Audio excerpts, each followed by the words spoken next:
Hello everyone, and welcome back to my Know by Year. Today I wanted to talk about the privilege of productivity routines.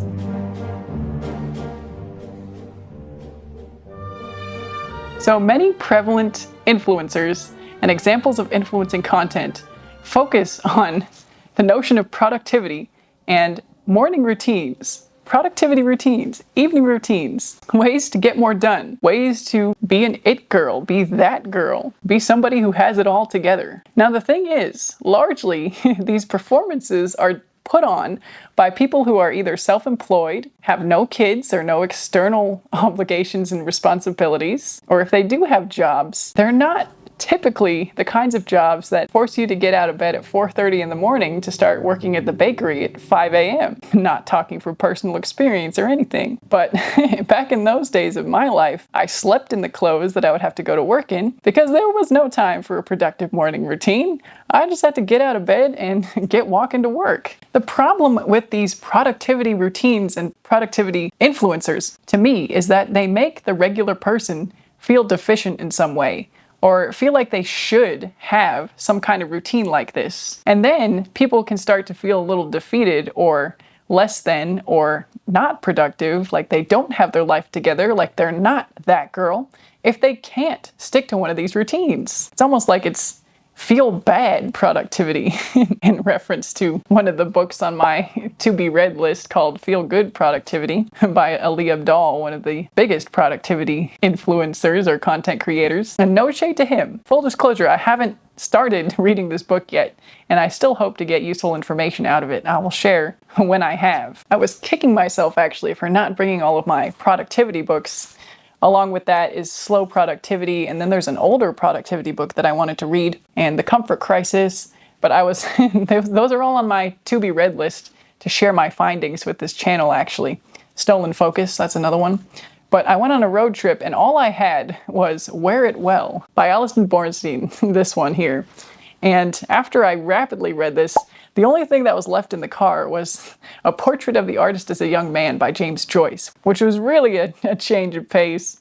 We only had it in the car actually because one of my kids likes to pretend to read it, and it is on my list of classics that I feel like I should read at some point. So another thing I've realized about productivity content as a whole is that a lot of it is just not for me. And if it's not for me, then it's also possible that it's not actually for a lot of people in my position.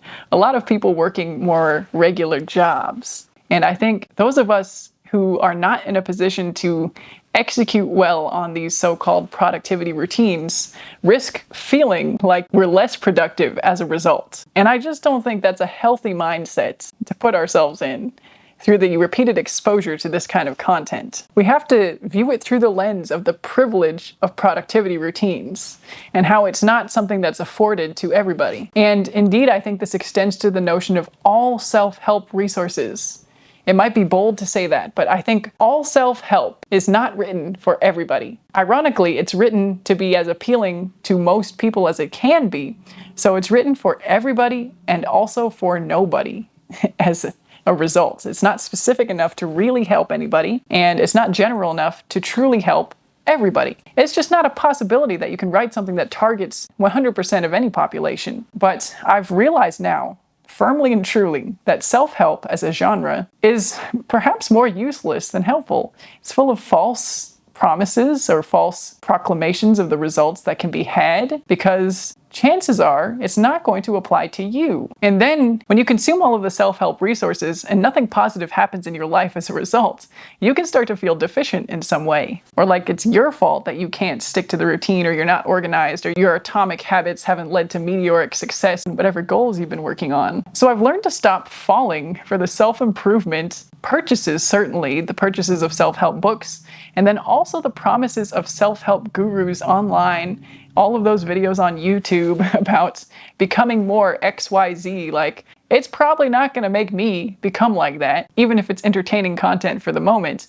I have now let go of any belief that is actually going to help me do the work that I need to do to have the belief shifts and mentality changes and the actual progress on this path that I'm on. I recently saw that Lena Norms has a self-help book coming out, and I was conflicted about whether or not I should pre-order it because, I mean, I know I'm on a no-buy year this year, and books are technically on my category of things that are off limits. So that does help me in reinforcing my no. But approaching it from a more sustainable standpoint, right, where in the future, if I was confronted with this decision, I don't want to automatically say, oh, I'm not on a no-buy, I should buy it, I can buy it.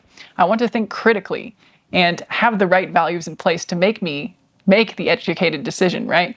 Do I think I will truly receive value from a self-help book, even from somebody like Lena Norms, who I think does align with a lot of my views and values and ways of communication, and I have the utmost respect for her as a creator and for many of her ideas. She's inspired me in so many ways, but do I really think reading a self-help book from even somebody I admire as much as that will help me in my own life? Is it possible for it to help me in my own life?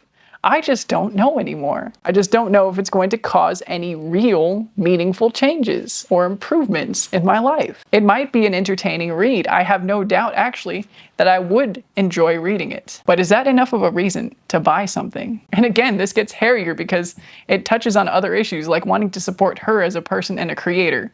And I've already talked about how that's a common pitfall of influencers or people that you have a parasocial relationship with. You want to support them and therefore you buy the stuff they promote or the stuff that they create. So this is not a value judgment on Lena Norms or her work in general. I'm sure it is very high value and I'm sure she put a lot of thought and effort and work into it and deserves all the support that people want to give her on that, even if it's just to purchase an entertaining piece of literature, even if it is just to support her as a creator. Those things are not wrong. But now I have the awareness that that's what I've been doing. That's what I would be doing if I were not on a no-buy year and I were freely available to buy things like that. And my perception of it is different. I wouldn't be buying it with any false illusions that I would be exposed to ideas that would change my life. Maybe these ideas would help me create the conditions for realizations and change to happen within myself. But it's never going to be that from reading a book, my life will be immediately changed, or I will have suddenly the answers to fix my problems, or even improve. I have to do the effort of processing the information, of living with that information in my real life, of letting my subconscious churn it over for however long it takes it to develop the aha moment, the lightning bolt, realizations, the shifts inside. And that may or may not ever actually happen. I guess something that this content may help with is directing our focus to the right things. So perhaps if I were to read a book like that from an author like her, I would then know what to focus on in order to create the environment conducive to positive change. Perhaps that's what some of you viewers may get out of my channel.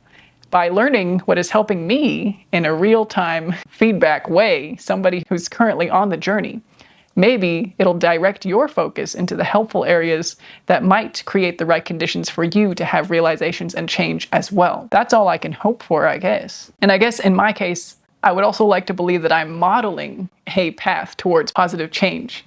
So I do think that as a teacher, you can provide information that directs your students to the right avenues of exploration, and then you can also model the best case result. So I think those are maybe the two biggest areas of teaching in my own musical career, right?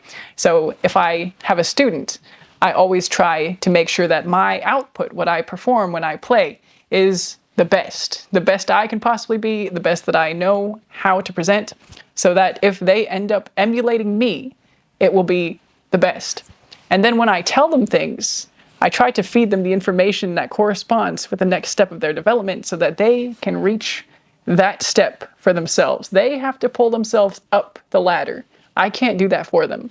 But I'm trying to show them, put the spotlight on the next step so that they can then put their foot up there and climb when they're ready, or have put the focus in and the effort in to have earned the strength to get up there. So in some ways, this channel has become a little bit of a teaching philosophy channel, unintentionally.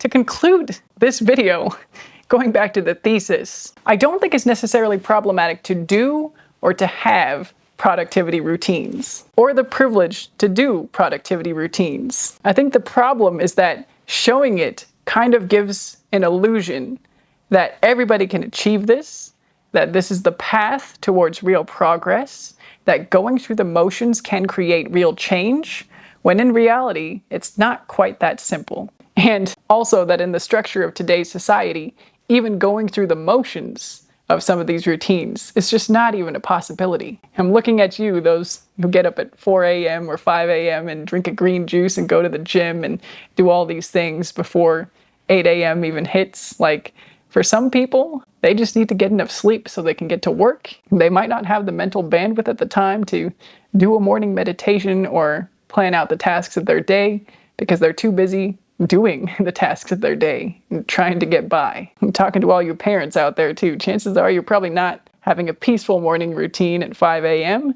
If you're awake at 5 a.m., it's probably because someone needs something from you. All right.